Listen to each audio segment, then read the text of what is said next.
Cuando diseñas una obra nueva, te guías de un reglamento para que tu propuesta sea acorde a los parámetros técnicos, ¿cierto? Quizá en ese mismo proyecto tú consideras algunos principios teóricos en segundo plano. Sin embargo, cuando hablamos de la conservación y de la restauración de una obra de valor cultural, hay que tener presente que además de la reglamentación técnica que existe y el marco normativo, hay teorías y principios que nos guían al momento de intervenir en dicho bien. Te doy la bienvenida entonces a esta sesión en la cual vamos a desarrollar teorías de la conservación y de la restauración. Este es un caso que se hizo viral en las redes sociales en el año 2012 aproximadamente, en el cual una señora de apellido Jiménez, en una parroquia de un pueblito de España, decidió intervenir para restaurar una vieja pintura que había sido realizada por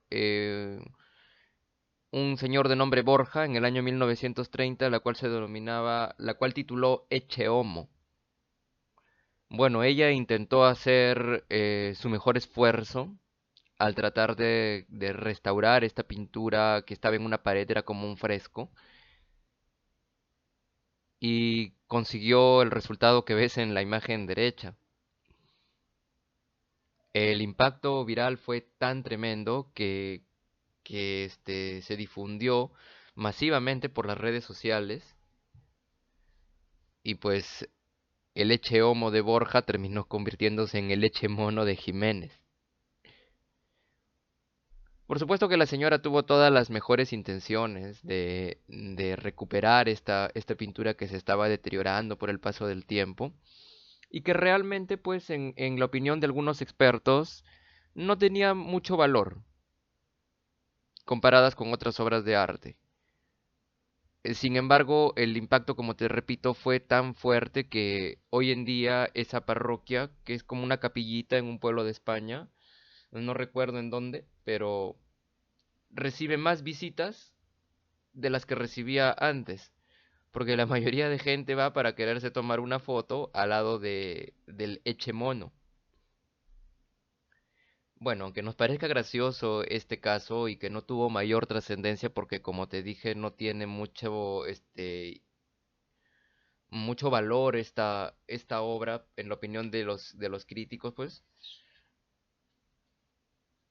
hay casos que tienen mayor impacto, que van más allá de una broma, quizá por desconocimiento de teorías o de principios de cómo es que se debe conservar un bien. Lo interesante de esto es que desde que comenzó este interés por el respeto al pasado, tanto en los bienes muebles como en los bienes inmuebles, como en el patrimonio natural y el patrimonio intangible, o sea, la cultura viva, hubieron pensadores y teóricos que nos dejaron sus aportes y que sirvieron como punto de partida para que de luego llegasen otros y los mejorasen, los superasen o incluso los modificasen. Vamos a ver al primero de ellos.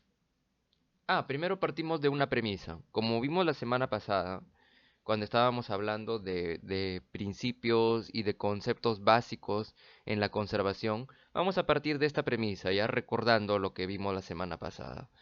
La conservación incluye la restauración, la puesta en valor y la preservación. O sea, la conservación es un procedimiento amplio que incluye otros niveles de intervención, ¿ya? Y la restauración es parte de la conservación, como dijimos, pero es un conocimiento más especializado, cuidadoso, polémico y multidisciplinario. Hay que tener cuidado con eso también, ¿ya? Entonces, entonces, en el siglo XVII, un francés de nombre Viollet-le-Duc realiza su primera teoría, teoría de la conservación, a la cual se le conoce como teoría, em, re- em, teoría de la restauración estilística. Ya, por lo siguiente, Viollet-le-Duc fue un arquitecto que tenía un amplio conocimiento, un gran vocabulario, un gran bagaje de la arquitectura gótica.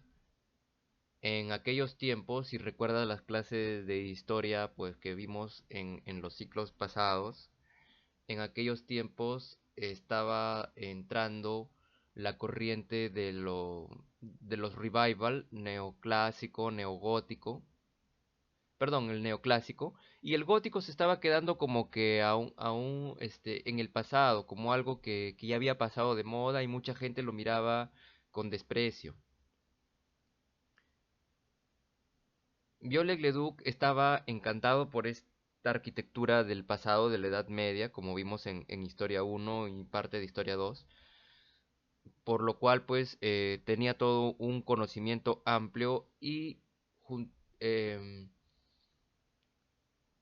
decide rescatar eh, esta corriente, esta arquitectura de la Edad Media que se estaba olvidando en esos tiempos. Aunque su intención fue buena, de rescatar el pasado para que no se pierda,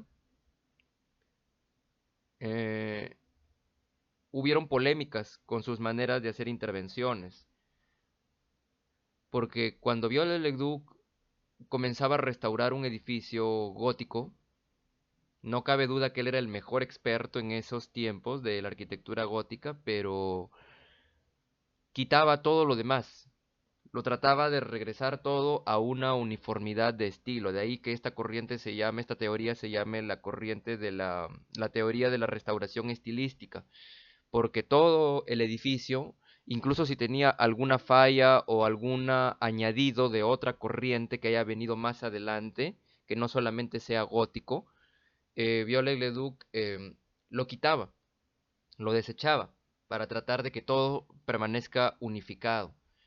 Por eso es que esta teoría de la restauración y de la conservación considera que es importante conocer la historia, las técnicas y el estilo de lo que fue en aquel momento el edificio, lo cual es muy correcto, pero también tiene puntos cuestionables, que incluso ya fueron descartados, desechados. Lo estamos estudiando más que todo como un conocimiento histórico, donde pues Ledoux considera que restaurar es mejorar, y la mejor intervención era la que se acercaba a lo que fue, lo que él consideraba que debió haber sido.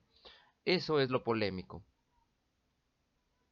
Como te repito, lo polémico es que al tratar de regresarlo a su estilo pasado, se perdían en el transcurso de la intervención elementos de valor que no necesariamente hayan sido góticos, pero que también podrían haber tenido un significado. Entonces, en Inglaterra aparece otro teórico que no es arquitecto, a diferencia de Leduc, pero era un crítico de arte que tuvo libros como Las Siete Lámparas, llamado John Ruskin. Él plantea una teoría que se opone completamente a la de Leduc y se le conoce como la teoría conservacionista, completamente antirrestauradora. Viollet-le-Duc decía que había que unificar el edificio, todo en un solo estilo. En cambio, John Ruskin dice no, porque eso de unificarlo y de restaurarlo es falsearlo. Ruskin consideraba que el edificio tenía vida, como un ser humano, que nace, se desarrolla y finalmente muere. El edificio, cuando tenía que morir, se convertía en ruina y ya no había necesidad de tratar de restaurarlo o de imitarlo. Él considera que el edificio pertenece a todas las generaciones y por lo tanto todas tienen que atestiguar eh, la transformación de ese edificio durante el paso del tiempo. Entonces, consideraba que mientras el edificio esté vivo, había que mantenerlo y preservarlo, pero no había que modificarlo ni restaurarlo ni tratar de añadir piezas porque el edificio perdía su condición original. En otras palabras, el edificio no debía ser tocado más que únicamente para cuidarlo. Claro que estas limitaciones de Ruskin se dan más que todo porque él considera pues edificios alejados de la ciudad que tienen un valor de ruina, como por ejemplo diríamos acá en el Perú una huaca, que un edificio pues que completamente deteriorado como un castillo gótico pues tendría ese valor de ruina. Pero la cosa cambia si es que el edificio está inmerso o relacionado con la vida cotidiana o dentro de la ciudad, como en el caso de la iglesia La Merced en el centro histórico de Trujillo.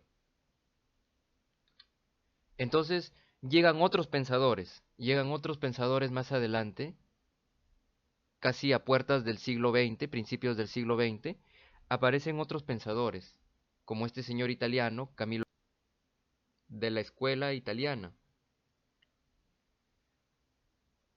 Bueno, Boito es más integrador, plantea un equilibrio entre lo que debe ser conservar y la necesidad de restaurar, porque tampoco se trata de dejar morir el edificio, como te digo, si el edificio de valor cultural está inmerso dentro de la ciudad, no alejado de la ciudad, ¿qué sentido tendría dejarlo morir si es que se puede dar una utilidad?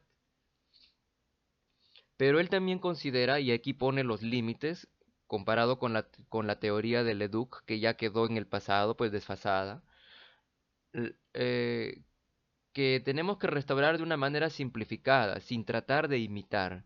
Es más, la teoría de Leduc, lo único que podemos rescatar de esa teoría es que hay que documentarse y conocer muy bien antes de meter las manos en el edificio. Después, se debe evitar la restauración de estilo. Entonces, él dice, bueno, sí, es cierto, hay que conservar el edificio, hay que tratar de conservarlo, de preservarlo, de mantenerlo, pero cuando es necesario, porque se puede comprometer la estructura y se puede perder el edificio, hay que restaurarlo. Podemos añadir nuevas partes, pero que sean mínimas. Y además, estas partes deben ser reconocibles, debe poderse distinguir lo nuevo que se está añadiendo de lo original. Además, y esto es importante también, no botar ni tirar las partes que se creen que no sirven y por el contrario, hay que documentarlas. Por ejemplo, ponte en el caso de que un edificio sea de mucho valor y se haya perdido por un desastre natural o una guerra. La reconstrucción, la restauración te puede ayudar a superar esa pérdida y el edificio rescatarse. ¿Ves? Camilo Boito divide la restauración en tres grupos, y ahí es donde hace la diferencia, complementa lo que dice Ruskin y lo que decía Leduc. Hay restauración arqueológica, que es lo que te decía, pues las ruinas que tienen valor arqueológico así tal cual, como en el caso de la antigua Atenas o en el caso de una huaca. Hay la restauración pictórica, bueno, es que Boito es europeo, al igual que los otros dos teóricos que estamos estudiando, entonces él considera a los edificios medievales, que aquí en este territorio sudamericano andino no hay, y la restauración arquitectónica de los edificios clásicos y modernos, como te digo, por ejemplo, las casonas que están en el centro histórico. Entonces él plantea sus 8 pautas, que son importantes, las 8 pautas de Boito, a fin de evitar el falseamiento. Luego, uno de sus pupilos, uno de los estudiantes de Boito, supera a su maestro y mejora las ideas de su maestro, es otro italiano, Gustavo Giovannoni. Eh, su corriente mejora la restauración científica, añade las ideas de la restauración científica utilizando el método científico que mejora las ideas de su maestro. Por eso dice, la conservación tiene que ser sistemática y metódica, cuidadosa, como si fuera una investigación, y clasifica pues los monumentos en muertos, o sea, las ruinas arqueológicas y medievales que tienen que ser dejadas tal cual, donde se integran con las teorías de Ruskin, con las ideas de Ruskin, y los edificios vivos que tienen un uso actual, un uso compatible, pero que deben ser evaluados adecuadamente, pues para que ese uso tenga, para que ese destino, ese uso sea compatible, sea útil. Giovannoni llega más lejos y clasifica la restauración en 5 tipos, de acuerdo a los niveles de profundidad, llegando desde una restauración de simple consolidación que defiende los agentes, lo protege, hasta una restauración de innovación que añade partes esenciales, renueva para complementar el edificio. Entonces Giovannoni considera que el edificio se debe conservar entre todos y con todos. Se debe restaurar para renovar cuando es necesario, pero sin alterar la esencia. En eso está de acuerdo con su maestro Camilo Boito.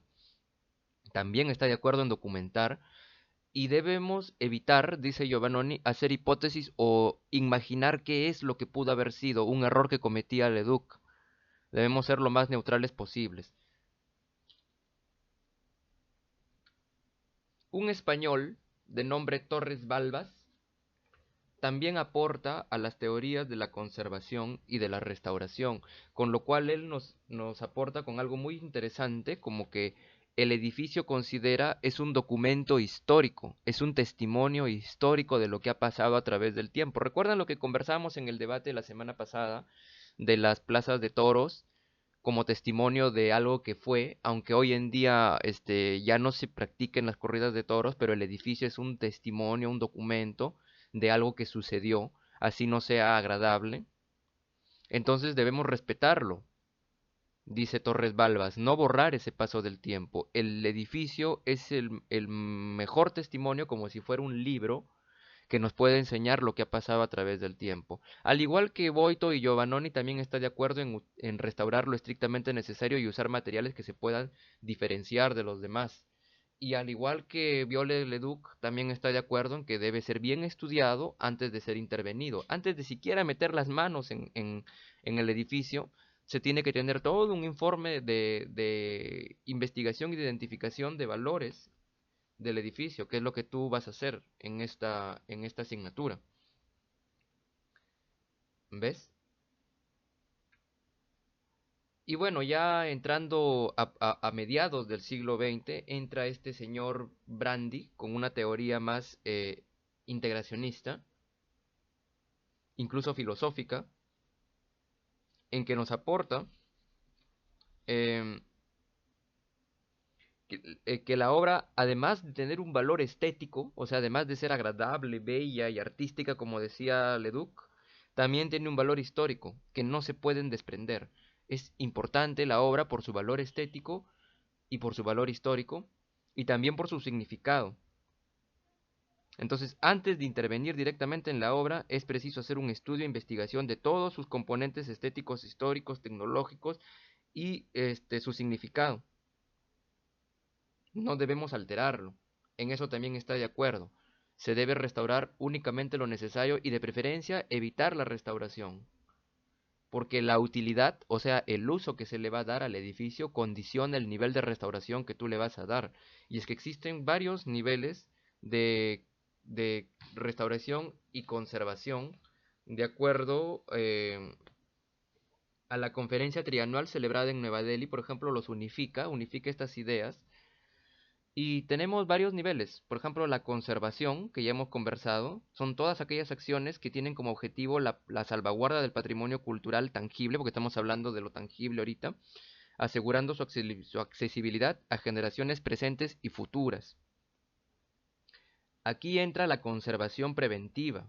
La conservación preventiva, y esto es importante, son todas aquellas acciones que tienen como objetivo evitar o reducir futuros deterioros o pérdidas. Estas medidas son indirectas, o sea, no interfieren los materiales y las estructuras del bien, no meten las manos dentro del bien directamente. Por ejemplo, registrar, almacenar, controlar las condiciones de luz, humedad, planificar en caso de que haya un huaico, un sismo, sensibilizar al público, sacar leyes para proteger a ese documento, todo lo que implica un marco de protección em, sin necesidad de meter las manos dentro del edificio. Luego viene la conservación curativa, que son todas aquellas acciones que ya se aplican de manera directa sobre el bien o el grupo de bienes, por ejemplo, una calle, ¿no? Que tienen como objetivo detener los procesos dañinos, o sea, si se está deteriorando, la conservación curativa, como tomando las palabras de Ruskin, viene a ser como que le das un tratamiento o una medicina al edificio para evitar que se siga dañando.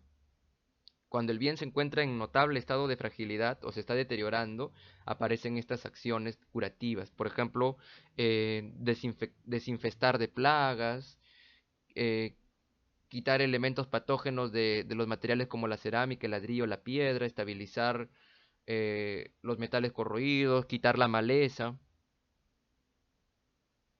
¿de acuerdo? Luego viene la restauración, que son todas aquellas acciones que se aplican de manera directa a un bien, con el objetivo de facilitar su apreciación. Y estas medidas, ojo con esto, coincidiendo con lo que dice Brandi, con lo que dice Boito, con lo que dice Giovannoni, lo que dice Torres Balbas, estas medidas solo se realizan cuando el bien ha perdido una parte de su significado. Por eso es importante el significado que tiene el bien y eso lo vamos a ver en las siguientes sesiones, cómo identificar el significado que tiene un bien cultural. Cuando se ha perdido ese significado, entonces entra la restauración. Por ejemplo, ya retocar una pintura, ensamblar una pilastra rota que compromete la estructura, reintegrar las partes perdidas de una pared que tiene significancia. ¿De acuerdo? Ahora, no solamente Brandi, perdón, hay otros pensadores también, otros teóricos que también puedes revisar, como por ejemplo el vienés Max Dvorak, cuyas ideas van más allá de la noción de patrimonio histórico antiguo y se extiende a todo tipo de construcciones independientemente de su estilo, época o importancia artística, o sea, llega más allá. Considera que los monumentos también aportan al bienestar espiritual, así como dijimos de la Declaración de Newcastle, aportan al bienestar espiritual, pero esas sensaciones también dependen del paisaje y su relación con el entorno que les rodea. ¿Qué te parece? Con el entorno que les rodea. No son, él considera que no solamente son importantes las catedrales y los palacios, también son las pequeñas capillas o las construcciones vernaculares. ¿Ves? Em, bueno, y también él da sus principios básicos que coinciden también con las teorías de estos pensadores que estamos estudiando. Más Max Dvorak, ¿ya? Y actualmente existen nuevas concepciones que corrigen y que mejoran las teorías de estos señores, como por ejemplo la restauración integral y la restauración objetiva. La restauración objetiva considera que un monumento tiene un triple carácter arquitectónico, documental como testimonio, al igual que como dice Torres Balbas, y significativo. Por eso es importante conocer también el contexto. Y esto me lleva a un término que vamos a hablar en la siguiente semana que se denomina paisaje cultural. Vamos a hablar más adelante. ¿Ya? Y la restauración integral pues conserva, amplía todos estos principios y lineamientos de la conservación y no solamente considera el monumento, sino todo el sitio. Lo considera como parte de todo un paisaje. ¿Qué te parece? O sea, más integral, más macro.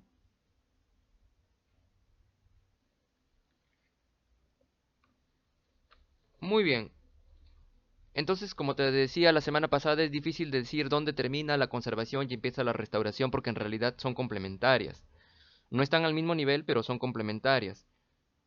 Por eso es importante todo el estudio de un documento, no solamente aplicar el reglamento o la normatividad sin criterio. Por esto es importante esta sesión de hoy porque te da también la formación teórica que necesitas para ir más allá de la reglamentación técnica. Miren, por ejemplo, estos casos, y son polémicos.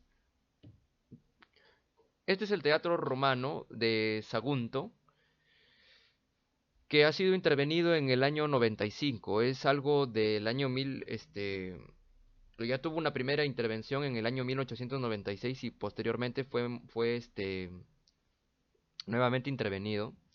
Mira, ves un teatro romano, así como conversábamos en arquitectura, en historia de la arquitectura 1, la arquitectura romana.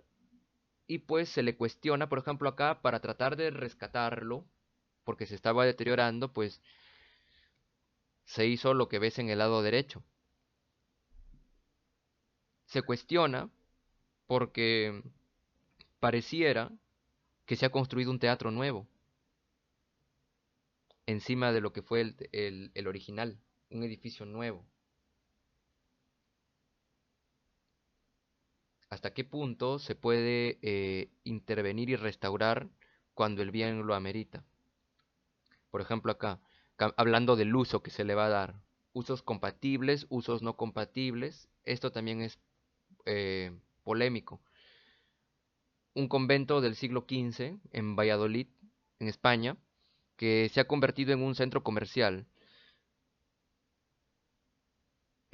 Nos podríamos cuestionar y decir, bueno, es compatible, ¿no? Que quizá un convento, por su misma organización de planta en forma de claustro y sus ambientes, podría ser trasladado al uso de un centro comercial en la actualidad, como por ejemplo en Lima, el Palace Concert eh, se convirtió en Ripley.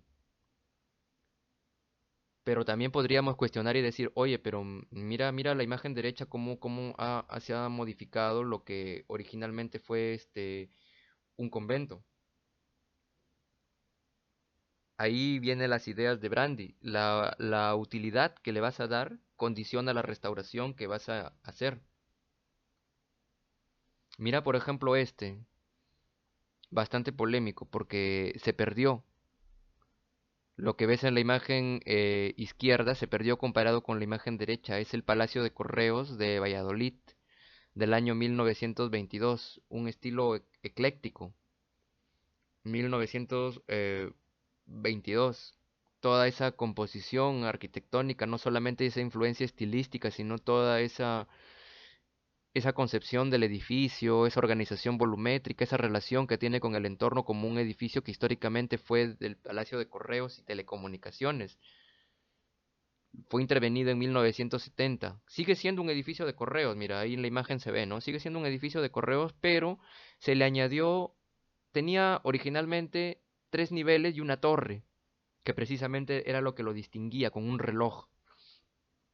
Se le añade un nivel más, como para tratar de uniformizarlo.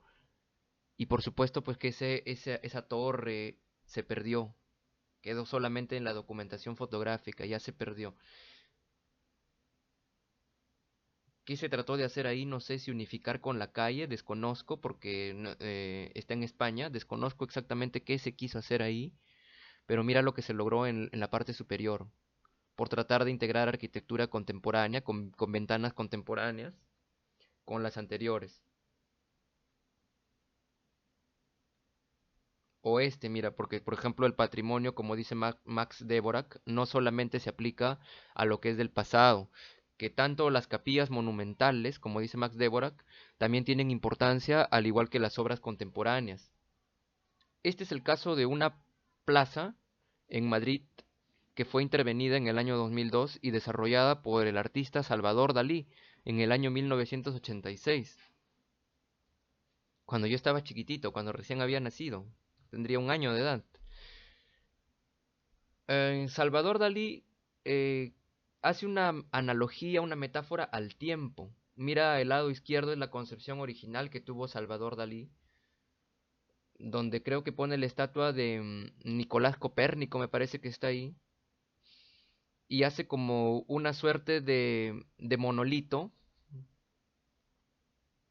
como haciendo un homenaje al pasado, y en la plaza pues hay unos rayos que salen desde ese monolito, que a la vez estuvo pensado en que tenga unas medidas particulares en proporción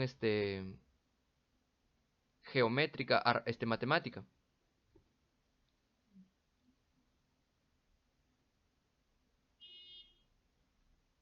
Porque el monumento, este monolito, este dolmen, tenía 13.13 metros de alto.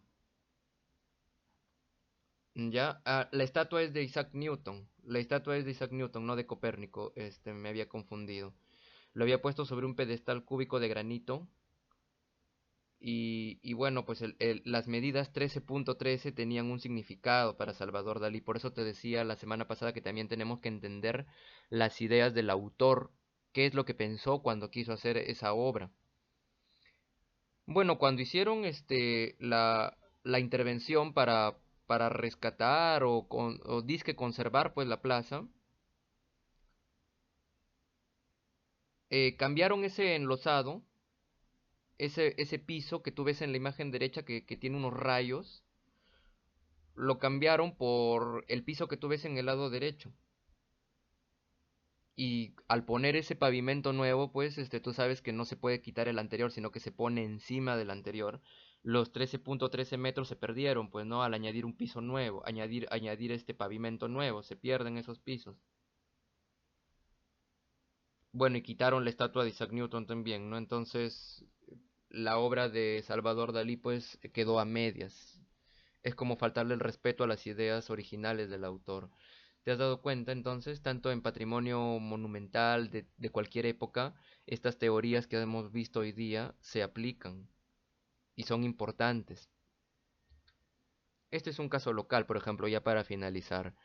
En la Plazuela del Recreo, la tarjea virreinal que tenemos en la Plazuela del Recreo del siglo XVI aproximadamente, que fue intervenida en el año 2012. Miren las imágenes superiores, los restos de lo que fue la tarjea pues, que conducía el agua del río Moche al interior de Trujillo cuando estábamos hablando de un Trujillo amurallado.